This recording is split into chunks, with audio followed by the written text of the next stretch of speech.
ఒక tipper driver కి CM Jagan ticket ఇచ్చారంటే ఆయనకు సామాన్యుల మీద అంత ప్రేమ ఉందని, కానీ మీ పార్టీ ఏం చేస్తుందని సింగనమల నియోజకవర్గ వైసీపీ నాయకులు చంద్రబాబుపై తీవ్ర స్థాయిలో ఆగ్రహం వ్యక్తం చేశారు. నిన్నటి రోజు చంద్రబాబు బుక్కరాయ సముద్రం సభలో ఒక టిప్పర్ డ్రైవర్ కి జగన్ టికెట్ ఇచ్చారంటూ వీరాంజనేయులను ఉద్దేశించి మాట్లాడారు.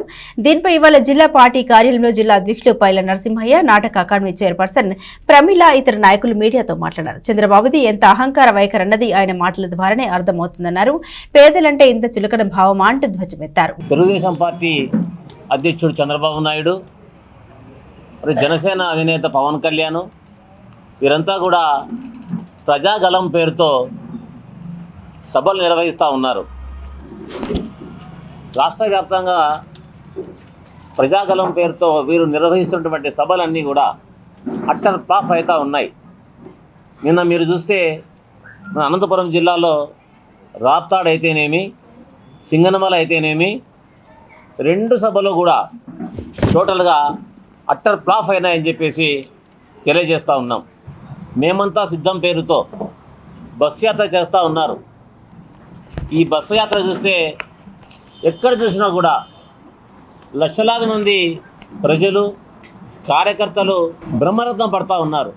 నిన్న ఓటమి భయంతో చంద్రబాబు నాయుడు ఫ్రస్ట్రేషన్లో సింగనమల అభ్యర్థి అయినటువంటి వీరాంజనేయులను చులకనగా మాట్లాడడం జరిగింది.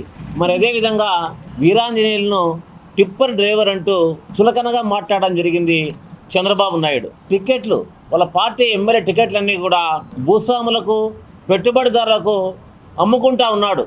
ఈరోజు అనంతపురం చూస్తే ఆది నుంచి కష్టపడినటువంటి ప్రభాకర్ చౌదరికి మొండి చేయి చూపారు. మరి అదేవిధంగా కళ్యాణ దుర్గం చూస్తే అదేవిధంగా కూడా ఉమామహేశ్వర నాయుడికి మొండి చేయి చూపారు. మరి గుంతకల్ నియోజకవర్గానికి చూస్తే అదేవిధంగా ముందు నుంచి కష్టపడినటువంటి జితేంద్ర గౌడ్ను తప్పించి మరి ధనిక వర్గానికి చెందినటువంటి వారిని ఇక్కడ సురేంద్రబాబు, అక్కడ వచ్చి గుమ్మనూరు జయరాం, ఇక్కడ దగ్గుపాటి ప్రసాద్, ఈ విధంగా టికెట్ అమ్ముకుంటూ పోతా ఉన్నాడు చంద్రబాబు నాయుడు. మరి కార్మికుల యొక్క మొత్తాన్ని అవమానించడమే ఈ వ్యాఖ్యలు.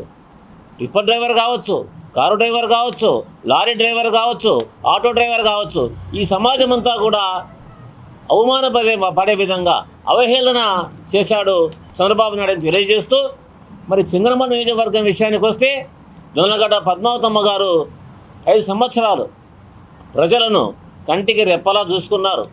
మరి కరోనా సమయంలో మీరు చూస్తే సొంతంగా కరోనా కేర్ సెంటర్ను వాళ్ళ కాలేజీలోనే స్థాపించి వందలాది మంది ప్రజల ప్రాణాలను కాపాడారు జొన్నలగడ్డ పద్మావతి గారు. మరి నువ్వు కూడా అంతే కదా.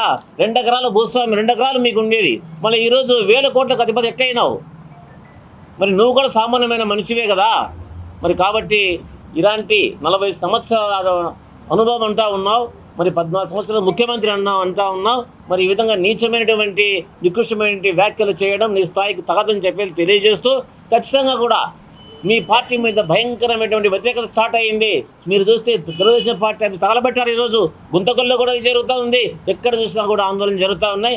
మీ పార్టీ భూస్థాపితం కావడం ఖాయం. మరోవైపు ప్రమిళ మాట్లాడుతూ, నా భర్త టిప్పర్ డ్రైవర్ గా ఉంటూనే కుటుంబాన్ని పోషిస్తున్నారని, మాలాంటి పేద కుటుంబంలో వారికి సీఎం జగన్ నాటక అకాడమీ చైర్పర్సన్ కి అవకాశం ఇచ్చారన్నారు. మా భర్తకు ఎమ్మెల్యే టికెట్ ఇచ్చారంటే మేము గర్వపడుతున్నామని అన్నారు. నా భర్త టిప్పర్ డ్రైవర్ గా మాత్రమే పనిచేస్తున్నారని, మీలాగా క్లబ్బుల్లో డ్యాన్స్ చేసే వారికి ఇవ్వలేదని పరోక్షంగా శ్రావణ్ ఉద్దేశించి వ్యాఖ్యలు చేశారు.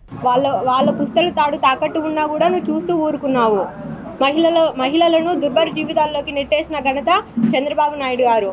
మహిళలను ఇబ్బంది పాలు చేసి ఎన్నికల సమయంలో పసుపు కుంకుమ అన్నావు.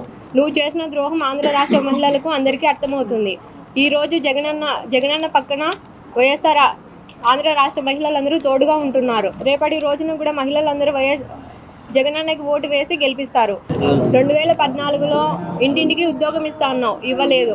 నిరుద్యోగ భృతి ఇస్తా అన్నావు, అది కూడా ఇవ్వలేదు. భూమికి రుణాలు మాఫీ చేస్తా అన్నావు, మాకున్న అరకొరకు భూమి కూడా పోయింది. మా అత్తయ్య బంగారం బ్యాంకులో ఉంది, బ్యాంకులో ఉన్న బంగారాన్ని ఇంటికి తెప్పిస్తా అన్నావు, అది కూడా తేలేదు. మా ఆయన టిప్పర్ డ్రైవర్గా ఉంటూ మా కుటుంబాన్ని పోషణ సాగిస్తున్నారు. క్లబ్బుల్లోనూ, పబ్బుల్లోనూ క్యాబరీ డాన్స్లు వేసి ఏం తేవట్లేదు. నీతిగా, నిజాయితీగా మా ఆయన కష్టపడుతూ డ్రైవర్గా పనిచేస్తూ మా కుటుంబాన్ని పోషిస్తున్నారు అని నేను చాలా గర్వంగా చెప్తున్నాను. నీకు డ్రైవర్గా ఉన్నందుకు అంత హేళన చేస్తున్నావు, మా ఆయన డ్రైవర్ అయినందుకు నేను చాలా గర్వపడుతున్నాను.